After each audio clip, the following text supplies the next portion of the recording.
Кечээ Жогорку Кеңеш Жогорку соттун судьялыгына 3 талапкерди өткөрбөй койгон соң, эми алардын сот болуп иштөөгө моралдык акысы барбы деген суроо жаралды. Себеби Жогорку сотко өтпөй калган 3 тең райондук шаардык соттордо судья болуп иштеп келишет. Социалдык тармактарда жарыяланган кайрылууда жарандык активисттер Ирина Воронцованы мөөнөтүнөн мурда кызматын тапшырып берүүгө чакырышты. Ирина Николаевна, сизге эл өкүлдөрү эл алдында ишеним көрсөткөн жок. Депутаттар сизге каршы добуш берүү менен сиз жүргүзгөн мыйзамсыздыкка карата биздин ачуубузду, биздин нааразычылыктарыбызды билдиргенин сездиңизби? Сиз соттун атын булгадыңыз, соттогу баш кесерге айландыңыз. Жогорку Кеңеш тарабынан ишенбөөчүлүк көрсөтүлгөн соң, моралдык жоопкерчиликти сезип, өз эркиңиз менен сот системасынан кетүүгө чакырабыз. Өз каалоо менен кетүү оңой эмес, бирок калган абийирди ушинтип гана сактап каласыз.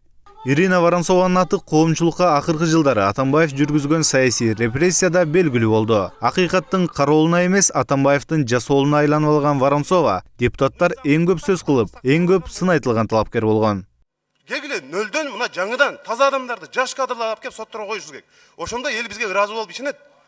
Бүт сотто мурда иштеп кеткен Манас Арабаевдин кадрлары мына Воронцова деген жөнүндө буга чейин көп канча жерде айтылып жүрөт маалымат каражаттарынан.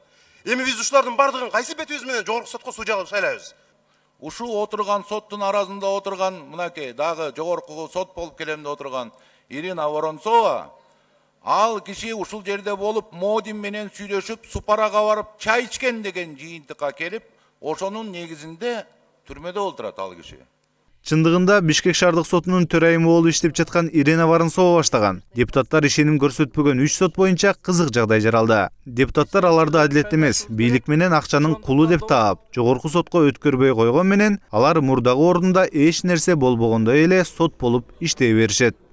Бишкек шаардык сотунун судьясы болгонго же болбой койгонго укуктук негиз жок. Анткени буга чейин ал шайланып келген, буга чейин ал президент жактан бекиген, ошол ишин баягы мөөнөтү качан бүтөт, ошого чейин иштеп бүткөнгө укуктуу да. Моралдык жагын айта турган болсо, ооба көп сын пикир айтылды, көп ушундай ачык фактылар айтылды. Тилекке каршы ошол айтылып аткан жакта дагы биз өзүбүздүн чечимибизди туура деп эсептейбиз. Биз аны мыйзамдуу деп эсептейбиз. Эгер 10% биринчи инстанциядан өткөн соттор өйдө жакка элдер кайрылат, значит 90% биздин чечимибиз менен канааттандырылды деген маселе. Булар баягы булардын чын эле башка мамлекетте жашап жүрөт, а биз башка мамлекетте жашап жүрөбүзбү деген ойго. Укуктук жактан алганда алардын мурдагы ордунда сот болуп иштей берүүсүнө эч нерсе тоскоол болбогон менен моралдык жагынан аты коомчулукка булганып, ал булганган атына Жогорку Кеңеш тарабынан мөөр басылгандай болгон соттор өздөрү эле чечим чыгарып арызын жазса туура болмок дешет. Парламент депутаттары ошо эл менен эсептешип, элдин пикирине эсептешип, чечим кабыл алганына мен абдан ыраазы болдум да. Анан эми моралдык жана укуктук кечээ ишеним көрсөтпөгөн соттор кызматын уланта берсе болобу же болбойбу деген маселе боюнча бул укуктук жагынан аларга эч кандай тоскоолдук жок. Воронцованы ала турган болсок, бул декабрда 17-жылы жашына жеткенге чейин сот болуп шайланган. Мөөнөтсүз.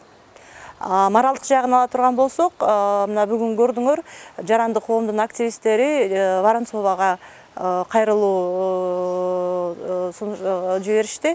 Моралдык укугуңуз жок, кечээ сизге баа берилди, эл өкүлдөрү берип аткан баа, бул элдин берип аткан баасы, мындан кийин сиз чыгарган чечимдерге эч кандай ишеним болбойт деп кайрылышты. Мен оюмча, ушундай кечеги талкуулабай эле мисалы добуш берип койсо дагы бир жөн, бирок ушунчалык талкуу болуп, депутаттар өз пикирин, элдин пикирин айткандан кийин бул судья өз ыктыяры менен эле кетип калганы оңбу деп ойлоп атам да. Жогорку Кеңеш колдобой койгон Ирина Воронцованын жогорку соттун судьялыгына талапкерлигин президент колдогон эле. Ирина Воронцова коомчулукка мурунку башкы прокурор Аида Салянованын сотунда соттук коллегияга төрагалык кылганы менен таанылган. Сот жараяны учурунда Салянованын адвокаттары бир нече жолу ага ишенбөөчүлүк көрсөтүп, бирок алардын бардык өтүнүчтөрү четке кагылган. Ал Бишкек шаарынын мурунку мэри Нариман Түлеевдин, Ата журт партиясынын лидери Камчыбек Ташиевдин сот иштерин кароого да катышкан. Алардын бардыгына айыптоо өкүмүн чыгарып, бирок экс-президент Атамбаевдин мурдагы жан сакчысы, көп жылга кесилген Эркин Мамбеталиевди сот залынан бошоткон.